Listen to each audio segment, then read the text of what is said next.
मेरे प्यारे दोस्तों, क्या तुमने कभी सोचा है एक ऐसी जगह के बारे में जहां जमीन होती ही नहीं, जहां घर हवा में तैरते हैं और जहां बच्चे कभी अपने नंगे पैरों से धरती को छूते ही नहीं।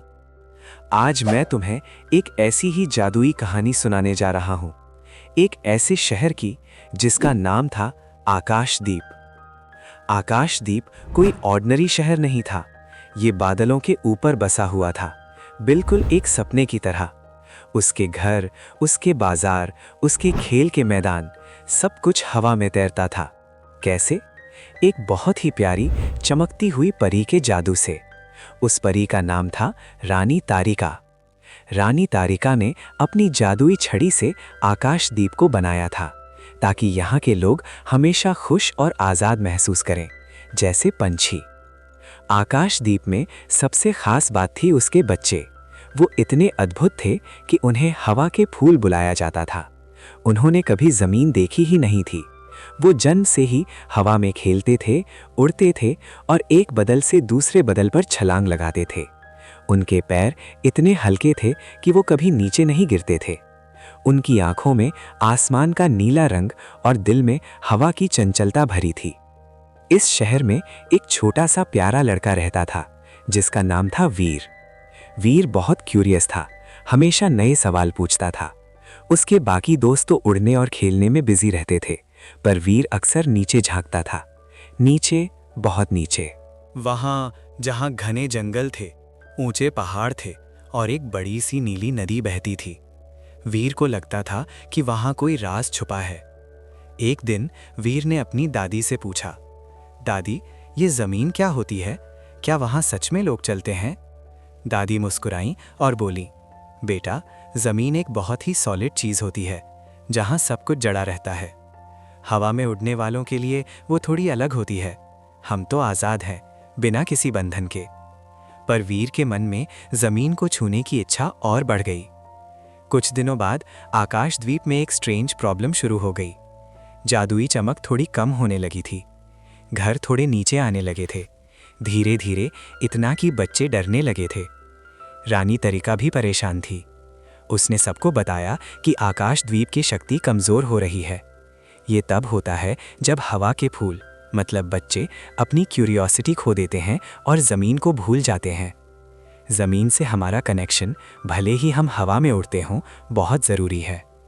ये सुनकर वीर को अपनी इच्छा याद आई। शायद उसका नीचे देखना, जमीन के बारे में सोचना, यही इस मुश्किल का हल था। वीर ने रानी तारिका से कहा कि वो नीचे जाना चाहता है, जमीन को छूना चाहता है। रानी तारिका पहले तो घबराई। नहीं बेटा, जमीन बहुत डेंजरस हो सकती है हवा के फूलों के लिए। तुम वहां फंस सकते हो। पर वीर बहुत डिटर्मिनेशन वाला लड़का था। उसने रानी तारिका को समझाया कि अगर आकाशदीप को बचाना है तो किसी को तो रिस्क लेना होगा। और उसके दिल में जमीन को छूने की जो इच्छा थी, वो कोई डर नहीं था, बल्कि एक होप थी। रानी तारिका ने उसकी बात सुनी और उसे एक स्पेशल जादुई लीफ दिया। ये लीफ तुम्हें जमीन पर कदम रखते ही प्रोटेक्ट करेगा और तुम वापस आकाशदीप तक पहुंच पाओगे, रानी तारिका ने कहा। वीर ने अपने सबसे अच्छे दोस्त, एक छोटा चमकीला बादल, जिसका नाम था बादल दोस्त, को अपने साथ लिया। बादल दोस्त वीर को नीचे तक ले जाने में हेल्प करेगा। धीरे धीरे वीर और बादल दोस्त नीचे की तरफ चल दिए। जैसे जैसे वो नीचे आते गए, हवा थोड़ी हैवी होती गई और नीचे के रंग और भी गहरे दिखने लगे। वीर को डर भी लग रहा था, पर उसकी क्यूरियोसिटी उसके डर से ज्यादा थी। कुछ देर बाद वीर ने अपने नीचे एक बहुत बड़ा हरा भरा जंगल देखा। कितने ऊंचे पेड़, कितने अलग अलग रंग के फूल। उसने पहले कभी ऐसा कुछ नहीं देखा था। फिर धीरे से बादल दोस्त एक सॉफ्ट लैंडिंग करने लगा और वीर ने अपने पैर धरती पर रखे। जैसे ही उसने कदम रखा, एक स्ट्रेंज फीलिंग हुई। जमीन थोड़ी ठंडी थी, थोड़ी रफ, पर एक बहुत ही अलग तरह की पीसफुल फीलिंग थी। और जैसे ही वीर के नंगे पैरों ने धरती को छुआ, उस जादुई लीफ में से एक चमक निकली और वो चमक आकाशदीप की तरफ गई। आकाशदीप में रानी तारिका और सारे लोग देख रहे थे। जैसे ही वीर ने जमीन को छुआ, आकाशदीप की चमक वापस लौटने लगी। उसके घर फिर से ऊंचे उठने लगे और वो फिर से पहले जैसे चमकदार हो गया। वीर ने जंगल में थोड़ी देर घूमा। उसने एक छोटा सा रैबिट देखा, एक रंग बिरंगी बटरफ्लाई देखी और पेड़ों की खुशबू महसूस की। उसने एक छोटा सा पत्थर उठाया और उसे महसूस किया। कितनी अलग दुनिया थी ये। उसने समझा कि आकाशदीप तो आज़ादी देता है, पर ज़मीन रूट्स देती है। हम चाहे कितने भी ऊंचे उड़ जाएं, हमें अपनी रूट्स को याद रखना चाहिए। अपना काम पूरा करके वीर ने उस जादुई लीफ को फिर से छुआ और वो और बदल दोस्त वापस आकाशदीप की तरफ उड़ चले। जब वीर वापस पहुंचा तो सब लोग उसके लिए तालियां बजा रहे थे। आकाशदीप फिर से सेफ था और सबने समझ लिया था कि ज़मीन का इम्पोर्टेंस क्या है, भले ही वो हवा में तैरते हों। तो मेरे प्यारे दोस्तों, ये कहानी हमें बताती है कि कभी कभी कुछ नया डिस्कवर करने के लिए थोड़ा सा करेज चाहिए होता है।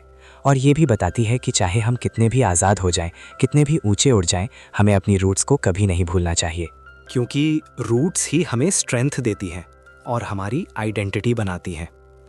तो हमेशा क्यूरियस रहो, एक्सप्लोर करते रहो और अपने दिल की सुनते रहो। ठीक है? अब मैं चलता हूँ। अगली बार फिर मिलेंगे एक नई कहानी के साथ। अतरंगी किड्स कहानियों को लाइक करो, शेयर करो, मम्मा पापा से सब्सक्राइब कराओ।